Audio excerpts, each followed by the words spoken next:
enabled. Tarek is disabled for the entirety of the tournament due to the rework. And we're jumping into this. Now, I want to see whether or not Alistair makes it through the picks and bans. 92% pick ban rate. He's currently undefeated at 5-0. And both SwordArt and Mata have played phenomenally with that champion. Yeah, certainly have, but a little bit different as it does get taken off the board. You heard Clement talking about it. SwordArt is kind of the stealth Alistair. He finds his way behind enemy lines. Mata and RNG love to play front-to-back comps, so Mata does use it as a little bit more of an initiation tool there. All right, taking a look at some of the rest of these bans. We've hit the Alistair. Siva taken away by Flash Wolves. Azir denied. Now that's xiaohu banning out the champion himself, despite being incredibly proficient on the pick, as well as Ezreal, Gravefollower. So Kindred still up, Nidalee still up as far as the jungle picks. Yeah, and they're two that MLXG very highly prizes. I mean, we saw his Graves yesterday. It is fantastic, but the jungle tier in the LPL does seem to be Nidalee, Kindred, everything else. All right, and last ban from Royal, never give up, is Maokai.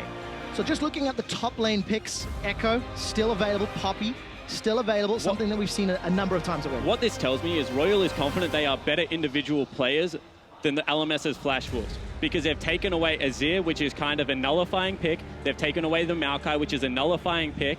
They've taken away an Ezreal, which is a nullifying pick. They want Flash Wolves to have to fight them early and not play this slow tempo macro game that we saw out of the Flash Wolves yesterday versus SKT. All right, let's find out whether or not Flash Wolves buy into that strategy, of course. Taking their time on this first rotation with both Kindred and Nidalee up, you kind of think maybe not the highest priority, hence the Ekko first pick. And where would Royal go from here? Ryze is already locked in. Yeah, and Ryze Kindred, what a powerful combo there. They flex the Ryze, Lupa still does play it. xiaohu more than comfortable on the champion as well. And we've seen that kind of, Nidalee has started falling off because you do need to be pushing up your lanes, allow that counter jungle or some early game pressure for her to be advantageous. Whereas Kindred just gets better as the game goes on because does have that utility in the ult. All right, so some scaling, some power. The Ryze, a little bit of a trap card this tournament. 4 wins, 3 losses overall. Yeah, G2 is responsible for a couple of those, so, you know, I'm not sure correlation and causation are the same there. Fair. I'll take that one. Perks, of course, has played it a number of times already. And Flash Wolves respond with their duo lane, Thresh and Lucian. No big surprises. NL's got a very big, comfortable pick. Yeah, it certainly is. That's a huge pick for NL. However, the Twitch is still available, and we saw wuxx play it against the Lucian and is very comfortable in this regard. I love the blocking of the Thresh because it is definitely Mata's second best support here, and we'll see whether RNG do go for that hyperscaling comp one more time. All right, hyperscaling or not? That is the question. They've already got some late game damage and utility from that Kindred as well as the Ryze. The ability to lock somebody down. Braum would be a good pick. Increase the amount of CC you can bring to the table. Saving their AD carry potentially for loss. What is available in the pool? We've seen the Jhin, we've seen the Twitch, and it will be a last pick ADC, maybe waiting for confirmation before they lock the racks. They want to see if Maple goes Zed. That hover right there will kill a Twitch if it does come out. Also will make sure that wuxx will struggle on Jhin as well, and the gauntlet's thrown. Gauntlet thrown down. Look at the claps there from the Flash Wolves. Nidalee and Zed.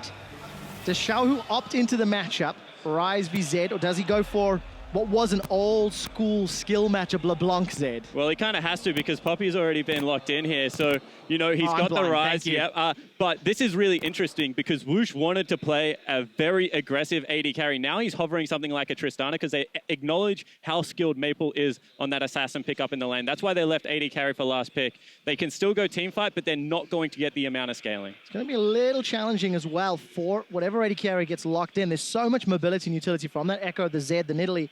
They can come from all sorts of angles and flanks. And if wuxx locks this in, this is brave, because there's a lot of tools available to the LMS, and it is. The rat's locked in. Yeah, it certainly is, and this is what they like playing against Lucian, so I'm not all of that surprised. Kindred's job now is to ensure that the rat can get 5 auto attacks off. That's all you need on Twitch to be able to blow up an entire team, and Maple will be hunting him for dear life.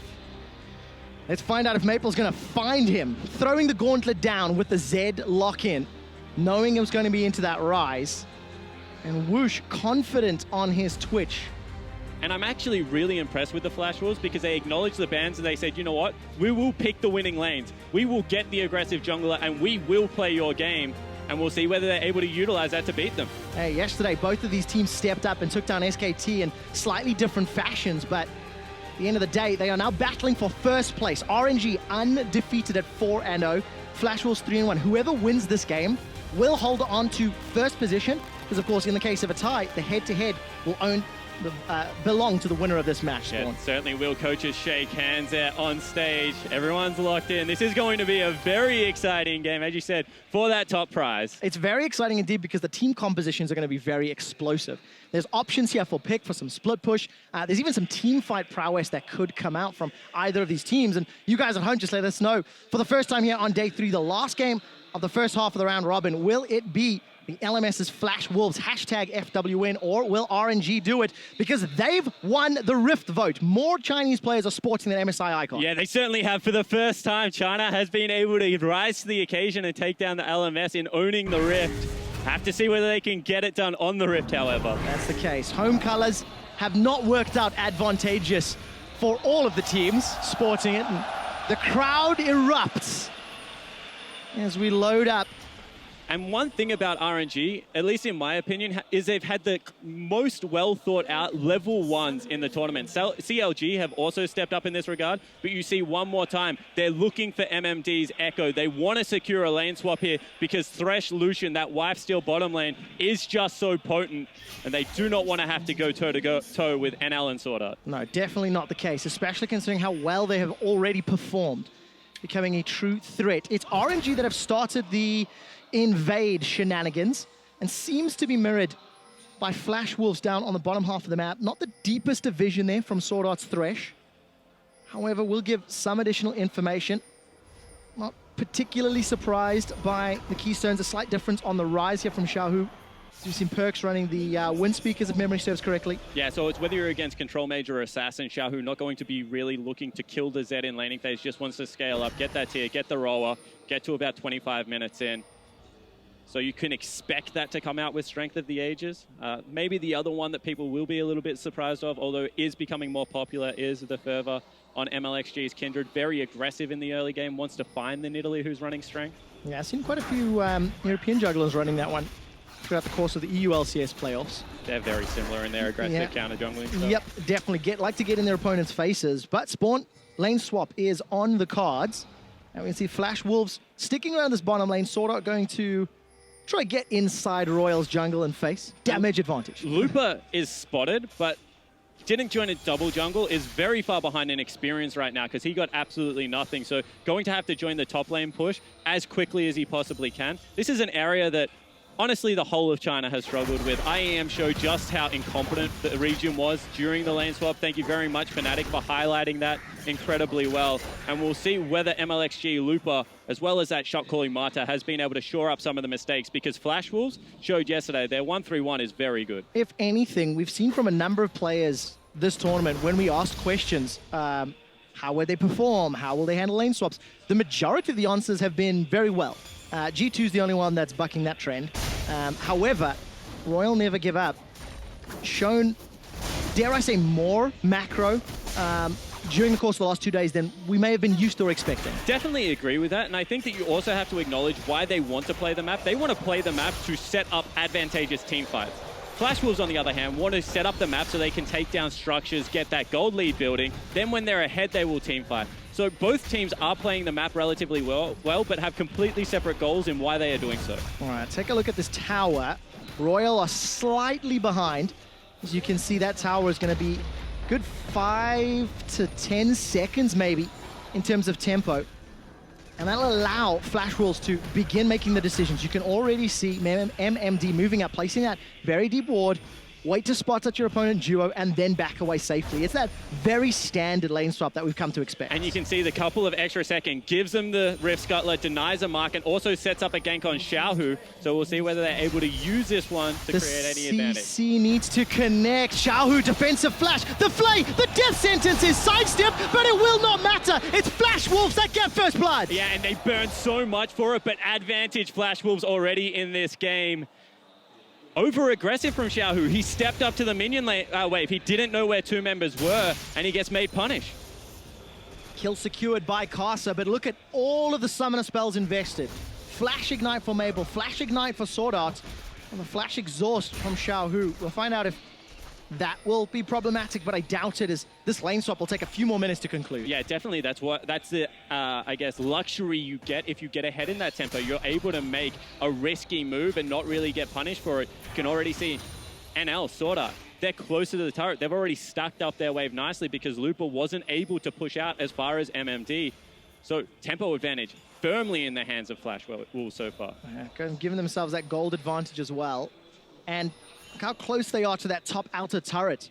NL and SwordArt are going to be able to start knocking on that door while wuxx and Mata still just about to reach the river. So some advantages. Royal, though, they've decided to have a small counterplay. Yeah, Mata, they want a turret dive here. Winter's Bite. Maple's going to Living Shadow away safely. There's some support for the Wolves hanging around the river, and RNG going to start to back away.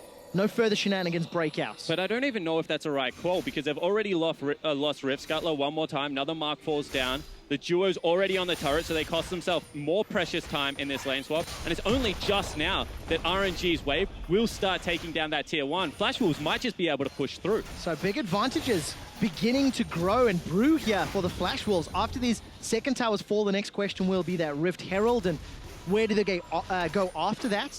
In Europe, it would be an inner turret, most likely on the other side of the map, but you can see some recalls from NL and SwordArt.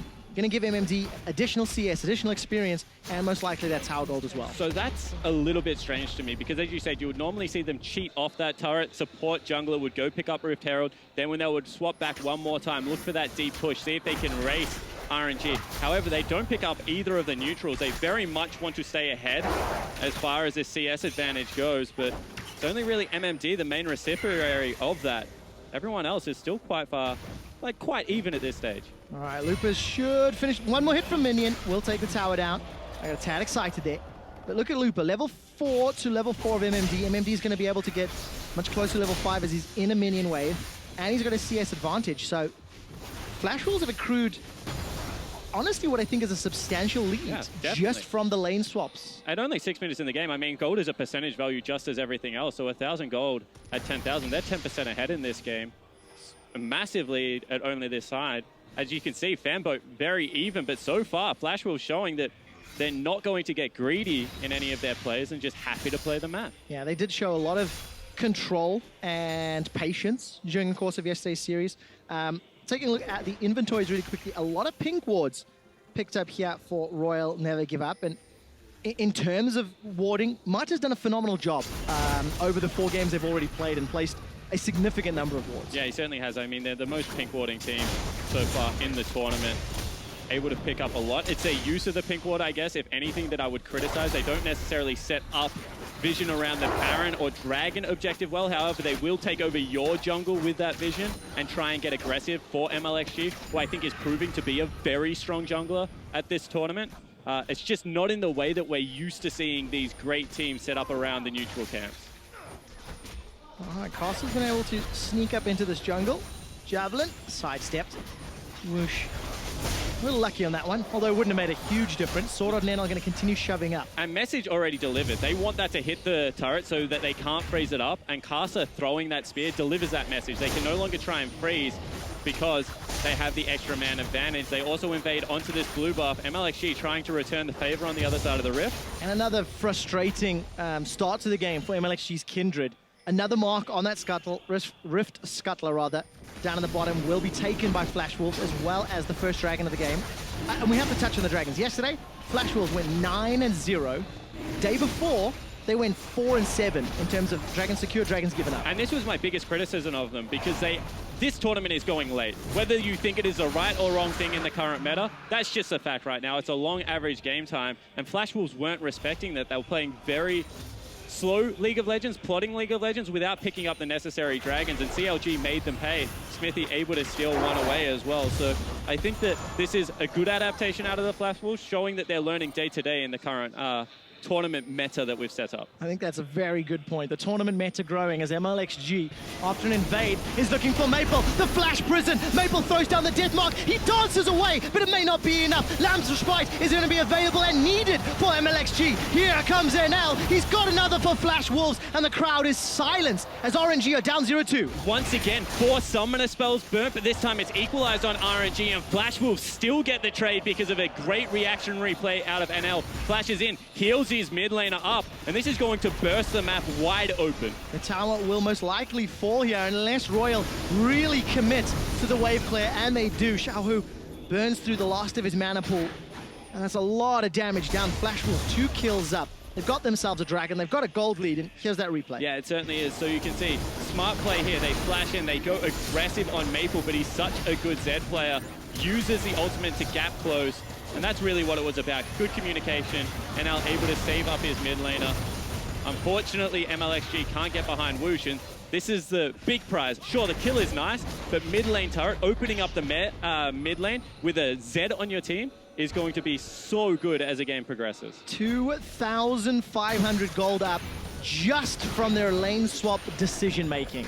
Flash Wolves have clearly won this early game. Now they need to transition into mid-lane control, mid-game control. So let's have a look at what they want to do now. They have a great 3-man unit. I mean, Karsa, NL, SwordArt. They're going to be able to automatically wave clear at least one wave with the culling. They can just be nice and patient, play to MMD and Maple's current strength, play the side lanes, and they can collapse if it ever gets to RNG grouping up in these fights, because when you look at it, they have a Ryze, they have the Twitch as well as the Kindred. This is a 5v5 team fighting comp out of RNG, and Flash Wolves are just never going to let them get to that stage. No, they will not, if everything keeps going that way. And for Flash Wolves, it's all about control. You know, yesterday, they had a very controlled victory over SKT. Royal maybe took a little longer. However, they were going about in completely different ways. And if Flash Wolves can rechannel that similar style of performance, that map play, the vision, the decision-making, it's going to be very difficult for RNG to find those 5v5s. Yeah, it certainly is. You can already see that they want to be pushing up because they have the line of blue wards in the jungle right now of RNG. Marta and mlxg have tried to replicate that to secure the Twitch farm.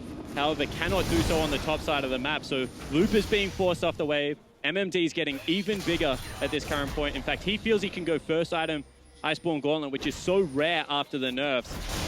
And they have a legitimate job of getting to wuxx's Twitch, whereas yesterday, I do not feel that was the case when it was locked in. You just need to find out if they can do it. That's going to be the true test, right? Find those flanks, find the wards.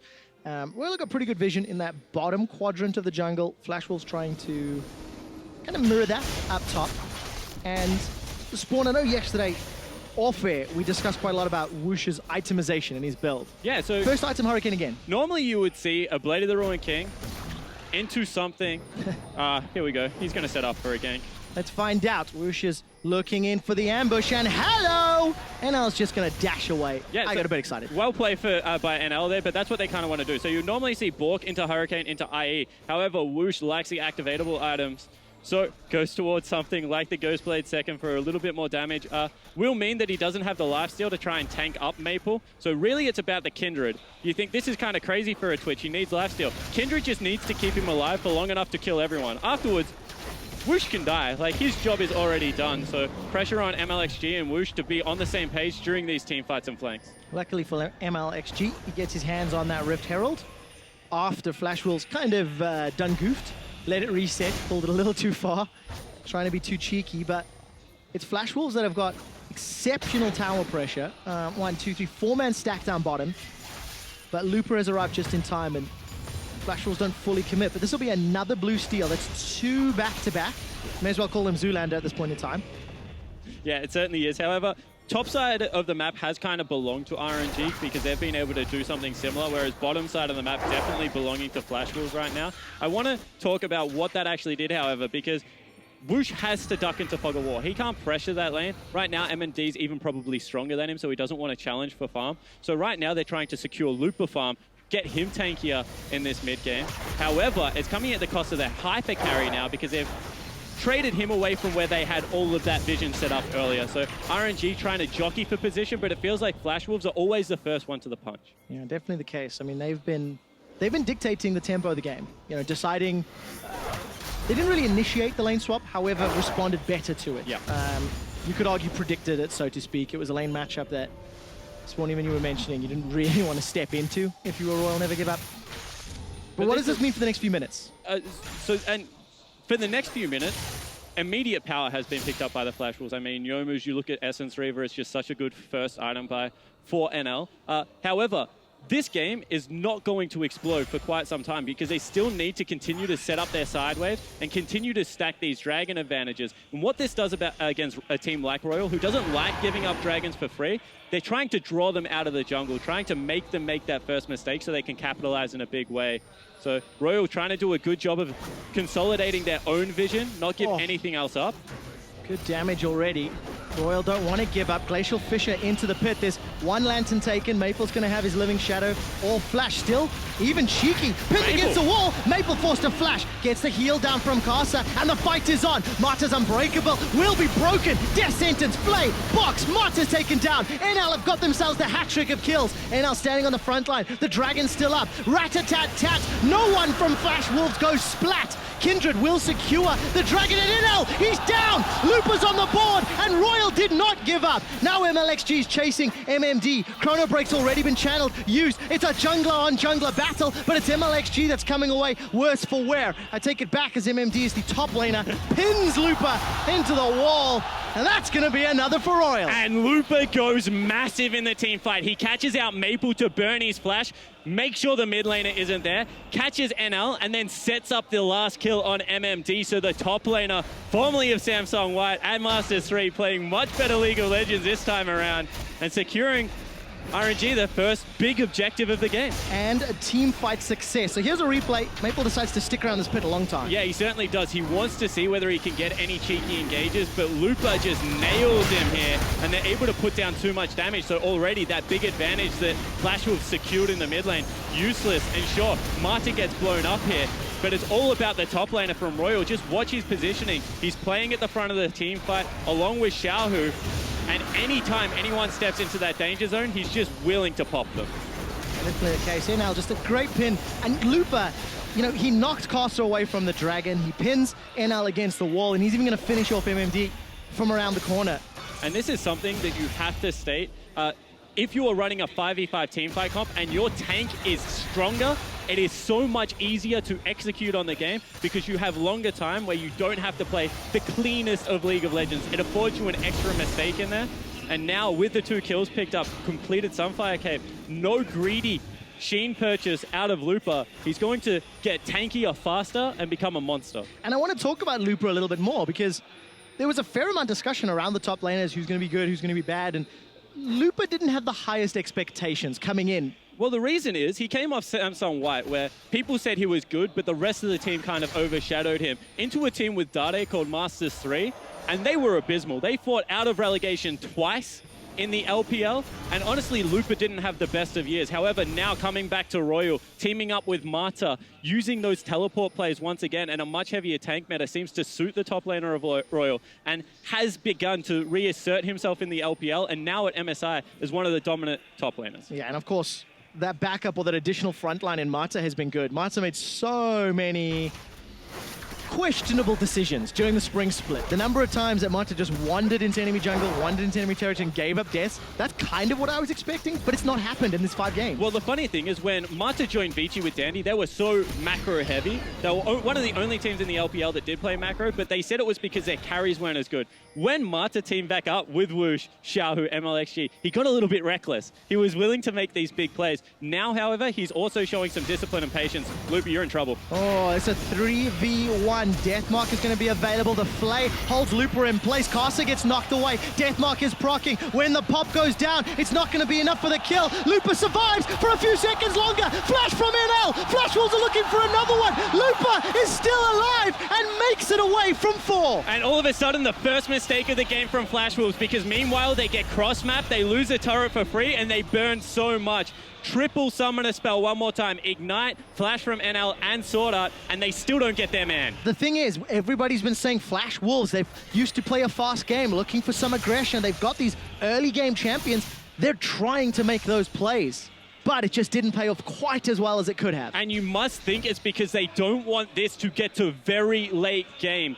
mlxg, wuxx, xiaohu are all going to outscale their opponent. As we take another look at this, Lupa just so calm, dodges out on the spear, holds all of his cooldowns, dodges out a hook, gets rid of his man there in the jungler Karsa, and just is able to kite around turret after turret.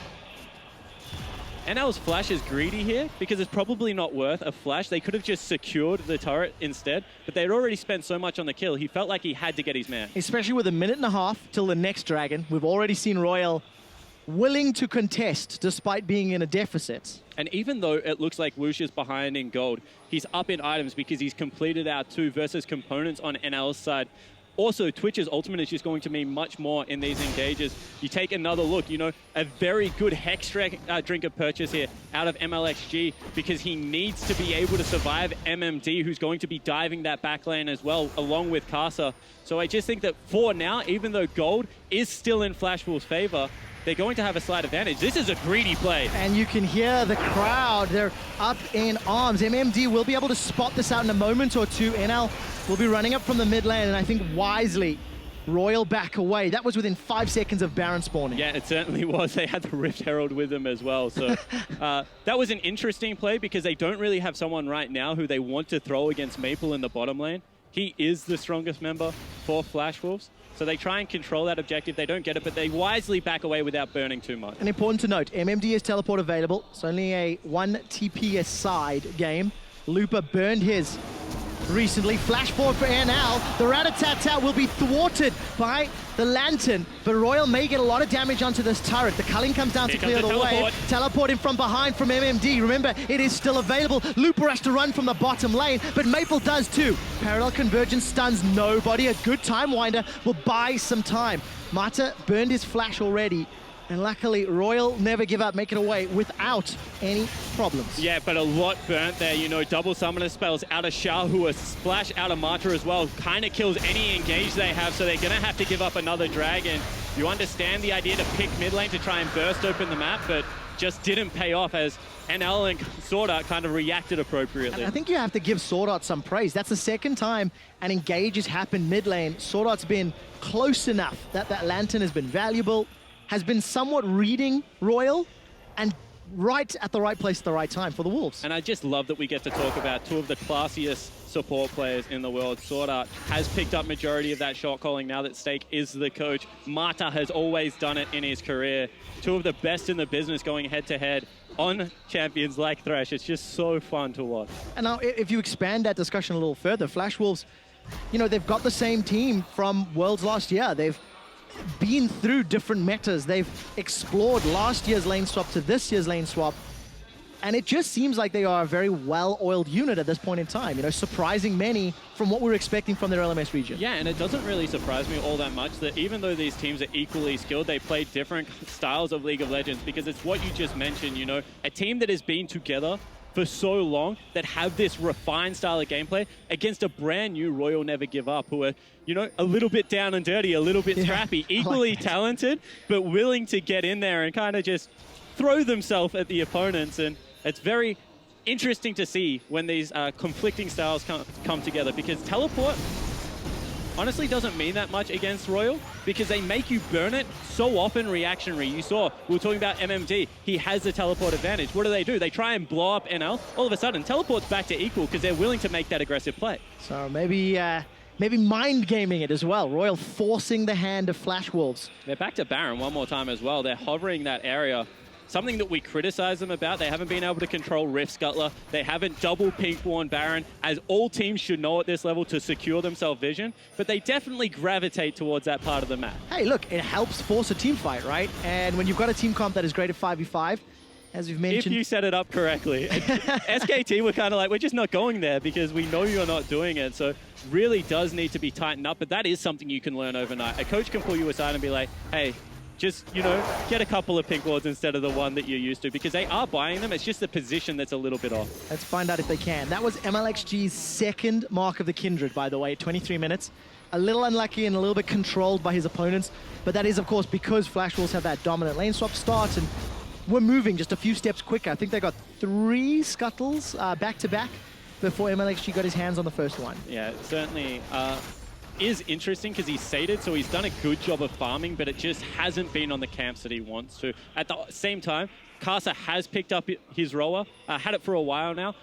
I don't mind roller. Like, people are going to be like, it's a fantastic item. I do agree. I just think that Ryze has kind of taken its place and offers a little bit more towards the latter stages of the game. I would like to see him go both in this matchup because he does need to be able to dive the Twitch and put a lot of pressure down. We'll find out if he gets his hands on that Ryze later in the game. And the Twitch picked up that agility cloak, has the Ghost Blade and the Hurricane, so same build to what we saw yesterday.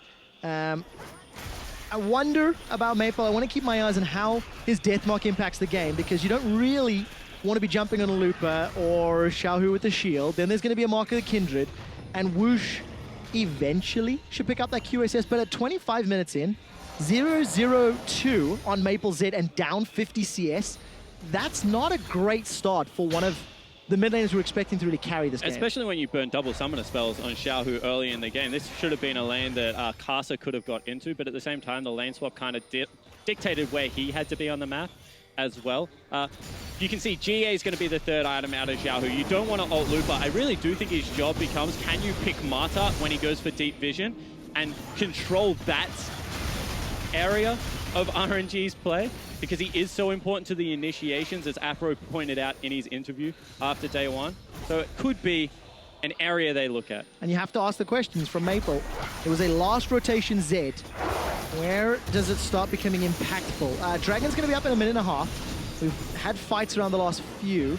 And mlxg, another, I'm going to say interesting build. Yesterday his Graves was very, very aggressive, and he's picked up another Phantom Dancer. Yeah, so that's because he wants to be able to survive the burst out of Maple as well. So tag him with the Phantom Dancer, get yourself the Sterix as your 4th completed item, and just live through this Zed's burst damage. It takes away another target from Maple to be able to blow up. Not to mention, I guess, Lamb's Respite is always going to be available. So they are making Maple's job incredibly difficult. And this is something that the Chinese teams do like to do. They like to target out your best player. They did it at MSI versus Faker and say, sure, we're happy for anyone else on this team to beat us, but we will not let Maple Z get that snowball going. That doesn't seem to be the case. Flash Wolves threw everything in the kitchen sink at Royal in the early game, multiple times. Got themselves an advantage, but that is now truthfully negligible. Yeah. And let's get honest, like Lucian versus Twitch, the advantage is nullified because Twitch is 1,500 gold better than Lucian at this stage of the game, just through his ultimate, if they can set up correctly. So luckily for NL, he is 1,500 gold up thanks to 60 CS advantage. So that will help share or soften rather the weaknesses in terms of that kit from the Rat-a-tat-tat stats. But you can't deny those gigantic differences, you know, 50 in the mid lane with xiaohu winning, and then obviously 60 for NL. And this is actually something that Deficio pointed out to me. NL will get a lot of side farm that in other regions would go to Maple. Even though they're a 1-3-1 team, if a big lane stacks up, normally where you send your mid laner, Flash Wolves do send their AD carry player. And you can see that xiaohu has been the beneficiary of that, and NL has not. And the teleport's being channeled by MMD. He's arrived north of the river. Looper held onto his. There's a lot of poison stacks on this dragon. It's being focused, but the dragon's reset. Looper's pinned Karsa against the wall. Dragon secured by Royal. The box is down, splitting up the river. MMD's jumped forward. Lamb's Respite means nobody will die yet until Maple is knocked away, pinned against the wall. xiaohu flashes forward, taking down the damage dealer of NL, while Karsa was killed off on the back line. SwordArt's in trouble. Prison down. A flash forward from mlxg. They're going to continue the chase. SwordArt lands a death sentence, but it will only cost him his life. They got him all. Ace for Royal never give up, and they peel for Baron. Straight away they go towards a Baron objective, and this is a team fighting team like Flash Wolves were not prepared for. Looper again pouncing like a cat onto an overextending carry in Karsa and able to take him down, then tackle someone out of the Lamb's Respite. Royal are playing such good team fighting League of Legends. Exceptionally well played. They grabbed their second dragon, an ace, and the Baron. And they are now in complete control with a 3K gold lead. Let's take another look at this. And once again, just watch Lupa because he's having a sensational series. Steps forward, pins Karsa straight away. They blow him up, has no part in this team fight. Able to occupy the front line because of those extra tanky stats, and then knocks Maple out of the Lamb's respite to take him down as well. From there, it's just cleanup duty for the rest of the team. But hats off to Lupa. You know, such a rough 2015 season. 2016 seems to be making a huge mark. wuxx flashing forward for that kill and no hesitation on the Baron. Royal are 4-0 coming into this game. They lost the laning phase by a fair margin, but found a team fight, found a way to get back into it. And this is the risk of prioritizing neutrals against Royal. We say it all the time, they're just looking for any excuse to fight you right now. You know, if you want to extended lane, if you want to teleport into their bottom lanes, Royal will just stay in laning phase forever like they did versus Edward Gaming in the final and fight you down there. If you want to group around Dragon or Baron, they will fight you there. The way you beat this team is by separating the map. Flashwolves should be able to do that with Ekko, with the Zed, and open it up for a 1-3-1, but they have not been doing it because every time they try, Royal goes aggressive. And currently is winning every single aggressive move. Lupa's just finding so many of those heroic charges into the walls. 204 has teleport available and Baron buff pushing down bottom. And those first two kills could not have gone to a better player because he is tanky enough to make these plays. He has absolutely no fear of anyone in the Flashwolves lineup. None whatsoever, nor the rest of Royal. Guardian Angel on xiaohu, Infinity Edge for wuxx, more Mortius for mlxg. Like, everybody is just getting tankier and tankier, and they've got so much damage to back it up as well. Yeah, and such a cute composition as well. Even their squishy members aren't squishy because all they need is a couple of seconds to blow someone up in the Lamb's respite. And now they want to go aggressive on Lupa. That was a weird ult. Yeah, didn't need to pull the trigger. Could have just gone full helicopter for that one. The poppycopter. Yep, that's it. Allowed it to wear off. But it will give some time for Royal in this middle lane. Get a couple of autos down at least. wuxx will finally step forward. Wow, 50-60% of the tower is dropped in what feels like an instant. And this was all generated off xiaohu's GA pickup because now all of a sudden he is also a frontliner. Didn't go for a void stuff because there's not all of that much magic resistance picked up so far. I mean, it is gold efficient because of the Aegis, but it's just not worth it because now he can approach turrets, zone away NL, who is pretty much a 500 range AD carry at this stage. And he caught him out. They have indeed. NL's in trouble. He's been knocked up into the air by the Fisher. Forced to flash away defensively. The tower goes down, but Royal are stood on top Lamb's respite. MMD's caught without support, and he does manage to make it away thanks to that Z-Drive resonance. The inhibitor will fall. RNG have opened the base. And such disciplined play one more time out of Royal. It's like watching the best of the team from the LPL without any of their sloppy tendencies. They win a team fight. They don't get kills, but they don't chase. They secure the inhibitor and back away. Absolutely clean. 5,000 gold in the lead. Baron will be wearing off shortly, but it doesn't matter because Supers will keep Flashwolves locked inside their base. And I want to talk about NL's item build. In the LPL, going Infinity Edge third on Lucian is seen to be very greedy because if you don't have the lifesteal, if you don't have the QSS versus the Ryze, you will get blown up time and time again. This is a couple of times we've seen it in this tournament. They want maximum damage out of their AD carries, but it's just not working out in their favor. No, it is not. And NL is being shut down despite the strong farm, despite the strong start to the game. And Spawn, LPL, Royal never give up.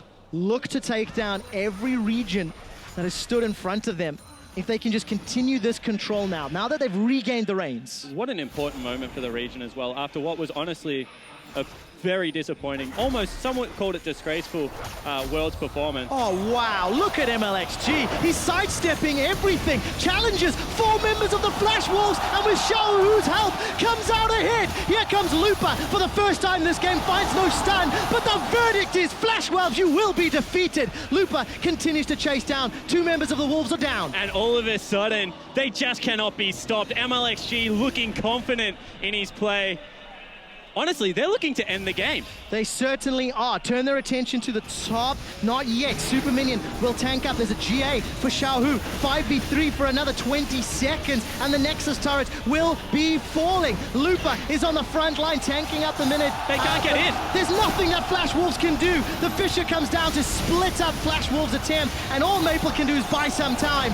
Royal, never give up. Take down the Nexus and stand on top of the world. Undefeated. 5-0 at the mid-season Invitational. And after a sloppy